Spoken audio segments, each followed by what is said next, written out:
Le Père aime le Fils, Jean 5, 20. Avant la fondation du monde, Dieu le Père aimait son Fils, Jésus-Christ, qui était un agneau préconnu, connu d'avance. Dans la Bible, l'agneau nous parle d'un sacrifice. Avant la fondation du monde, un agneau était préparé pour être sacrifié. Abraham avait annoncé que Dieu trouverait l'agneau pour l'Holocauste, Genèse 22, 8. 2000 ans plus tard, le prophète Jean le baptiseur désigne très clairement cet agneau. En voyant Jésus, il déclare « Voilà l'agneau de Dieu qui ôte le péché du monde » Jean 1, 29. Jésus, le Fils de Dieu, est donc aussi l'agneau de Dieu annoncé à Abraham et prévu pour le sacrifice. Pourquoi un sacrifice? À cause de la désobéissance du premier homme par laquelle le péché est entré dans le monde. Le salaire du péché, c'est la mort. Romains 6, 23.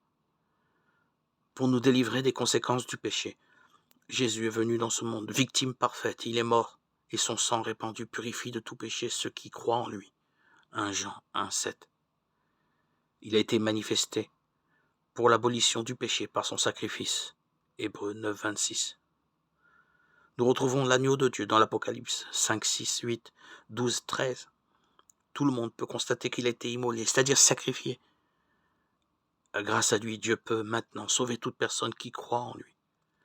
Le fait que cet agneau ait été désigné avant la fondation du monde proclame donc que depuis toujours Dieu était prêt à sacrifier son Fils bien-aimé pour les hommes pécheurs.